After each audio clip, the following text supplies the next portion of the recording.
Thank you, Kylie. It's 7:43. If you're shopping for a new phone, but you don't need the latest and greatest, you don't want to drop $1,000 on a phone, there are so many more affordable options these days. This is one of them. This is the newest phone from Motorola. This is called the Motorola Edge 2026 edition, and I took it for a test. First and foremost, the Edge is slim, it's light, and honestly, it just feels really good when you hold it in your hand. The back of the phone is plastic, but it has like a texture to it.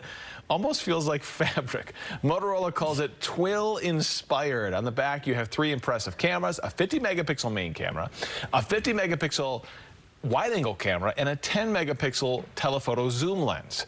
There's also a 50-megapixel selfie camera.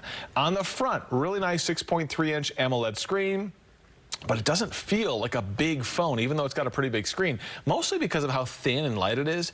You won't get a high-end Snapdragon processor in here. It uses a MediaTek CPU. What is that? Well, it's just another CPU brand that is less expensive, but I will say in my testing, it works great for normal usage. It didn't feel sluggish. It didn't feel slow. It doesn't feel like you're giving up a lot of performance. The only thing that I feel like people might miss is the storage space. The Edge only comes with 128 gigs of storage, which these days isn't a ton. So if storage is an issue for you, you may want to pass on this phone. But if you're somebody who uses the cloud to back things up anyways, maybe that doesn't matter as much. Yeah. Otherwise, if you're looking for a super thin, light, affordable Android phone, I really like the Motorola Edge 2026. It also has really good cameras.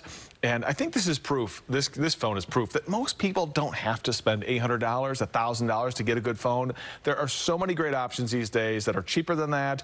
And the gestures, I kind of showed you that a second ago. So if I want to take a picture, I just twist my wrist twice and it goes into camera mode. Oh, interesting. And if I want to like turn the flashlight on, I chop twice. Oh, I wondered how you did that so quick. Isn't that cool? Yeah.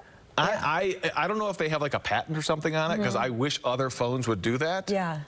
It works so well. And Motorola is the only one I know of that does this. iPhone might have like some, I don't know if they do like the flashlight and stuff. Yeah, can I try? You can try. It's all yours. Chop. 2 chops. There you go. Pretty cool, right? I like it. Feels like magic. Big fan. Check it out, guys. They're selling it on Motorola's website. It works with all the carriers, by the way. I like that. I'm into it.